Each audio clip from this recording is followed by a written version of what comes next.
আমার বাগানে আজকে আপনাদের হাতে নাতে প্রমাণ দেবো যে বাগান, ছাদ বাগান বা বারান্দার বাগান বা গাছ কতটা আমাদের মন ভালো করে, কতটা মানসিক যে ভাব, মানসিক যে চিন্তা সেটাকে এগিয়ে নিয়ে যায়।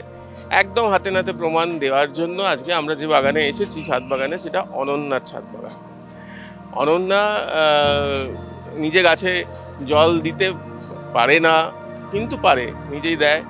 কোন গাছ কি সেগুলো বুঝতে পারে, পরিষ্কার বলতে পারে না, কিন্তু সবাই ওর সঙ্গে আছে। কিন্তু যেটা পারে সেটা হচ্ছে যে, যেটা পারতো না সেটা পারে এই গাছপালার সঙ্গে মিশে। সেই বাগানে আজকে এসেছি। বাগান আসলে, গাছ আসলে মন ভালো করে, মন ভালো করা বাগান, অনন্যার বাগান।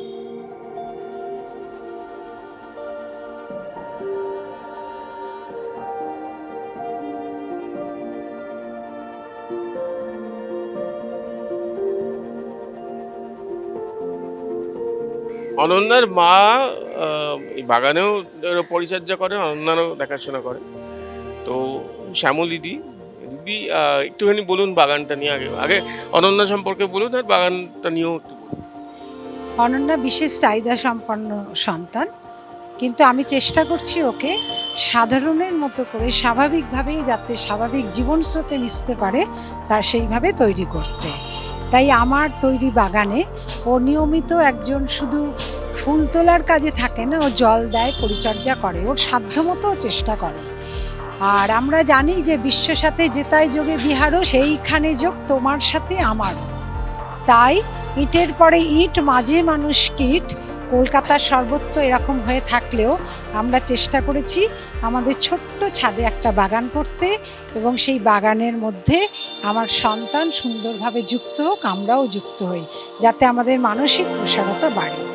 আপনার তো ছাদে ছাদে যা যা গাছ আছে সে তো আছেই, সঙ্গে সঙ্গে ছাদের বাইরেও দেখতে পাচ্ছি যে প্রচুর গাছ একদম ছাদটাকে ঢেকে রয়েছে। সেগুলো কি গাছ রয়েছে?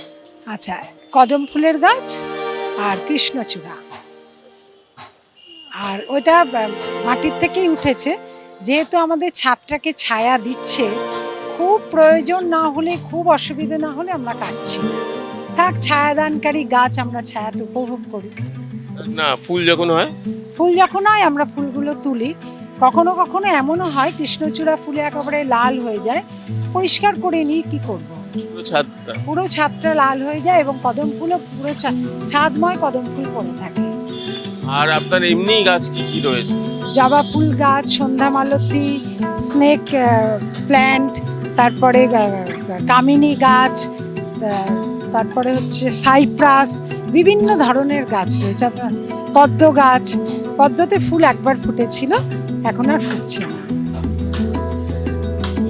ফুল হচ্ছে আপনার টগর গাছ আছে, শিউলি ফুলের গাছ আছে, আর ওদিকে হচ্ছে লতানে গাছ প্রচুর আছে। জল দেন কিভাবে এত গাছ? সকালবেলা আমরা দিই, আর এখন তো বৃষ্টির জন্য দিতে পারছি না। আর এমনকি গরমের দিনে দুবারও জল দিই। আমার একটা ঝাঁঝরি আছে জল দেবার, তাই সেইটা দিয়ে জল দিই। সকালবেলা স্নান করিয়ে দিয়ে যাই, আবার বিকেলে এসে জল দিই। আর একটা কথা, এই কাজে কিন্তু আমার সঙ্গে সহযোদ্ধা আমার দাদা, ওর মামাও এসে জল দেন, পরিচর্যা করেন।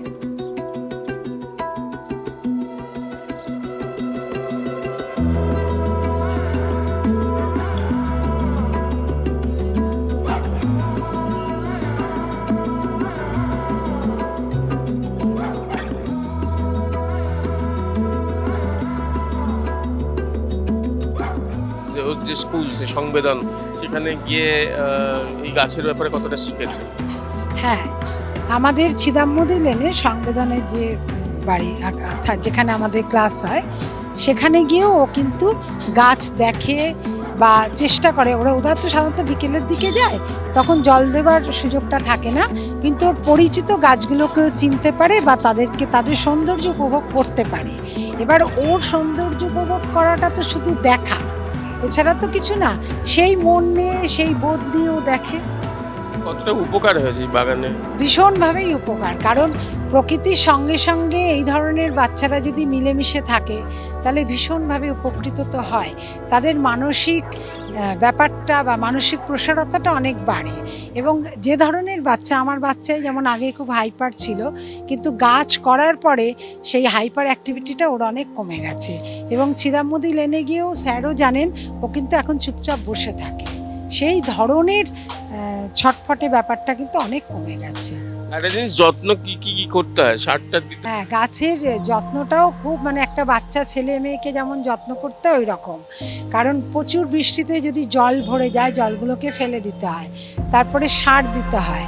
আমরা গোবর সার দিই, কলা পচিয়ে তার জল দিই, পটাশিয়াম কিনে আনে বিভিন্ন ধরনের মানুষের থেকে।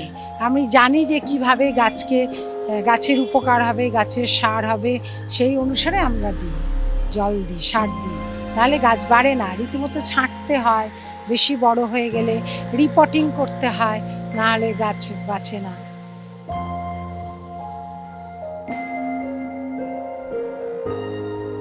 এটা ভীষণভাবে হেল্প করে। যদি আমরা যে কোনো শিশু মনে তো গাছ, পাখি, গান, এগুলো, ছবি আঁকা, এগুলো একটা বিরাট প্রভাব পড়ে।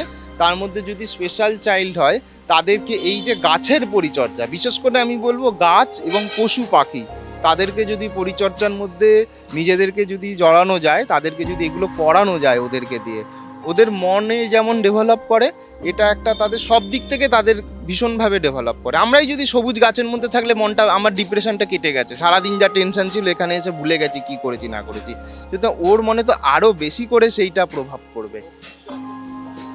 ও ও তো যেহেতু অনন্যার কথা বলছে, ও সবটা বলে মানে মুখে বলে না, ও কিন্তু দেখাচ্ছে কোনটা গন্ধ, মানে ফুল গাছ, কোনটা ওই যে কাশি খায় তুলসী গাছ, এবং কোনটা পুজোতে দেয় সেইটা, কোনটা খায়, কোন পাতাটা, কারি পাতাটা খায়, এরকম ভাবে ও এই গাছগুলো তো জানে, এগুলোকে বোঝাতে পারছে যে এটা ফুল গাছ, এটা ফল গাছ, এটা ঔষধি গাছ, এগুলো আইডেন্টিফাই করে ফেলেছে। আমরা দেখুন, অনেককে জিজ্ঞেস করুন, অনেক সাধারণ ছেলেমেয়ে হয়তো অনেক বড় বড় পড়া ডিগ্রি করে ফেলেছে, কিন্তু কিছু জানে না গাছপালা সম্পর্কে।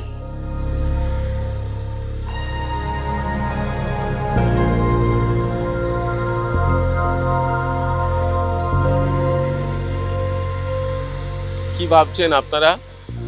আহ, আমার বাগানে এই ধরনের যে ঘটনা বা এই ধরনের যে কাহিনী, সেগুলো তুলে ধরতে চাইলাম এই কারণেই যে গাছ আমাদের কতটা কাছে, আমাদের কতটা মন ভালো করে সেটা প্রমাণ করানোর জন্য, সেটা বোঝানোর জন্য। এবং যেটা সত্যিকারের আমরা খবর পেয়েছিলাম, জানতে পেরেছিলাম যে অনন্যার এই ছাদ বাগানে এরকমভাবেই কিন্তু তার মানসিক যে অবস্থা, সেটার উন্নতি হচ্ছে। অর্থাৎ মানুষের মনের ওপরে গাছের প্রভাব আছেই, থাকতে বাধ্য। সে কারণে আমার বাগানে যেমন বারবার বলি যে আপনারা দেখেনও সেজন্য যে গাছ লাগান, বাড়িতে হোক, ছাদে হোক, বারান্দায় হোক, যেখানে হোক, একটু গাছ যদি থাকে মন ভালো থাকে। সুরহিতের সঙ্গে প্রীতম দে, ক্যালকাটা নিউজ।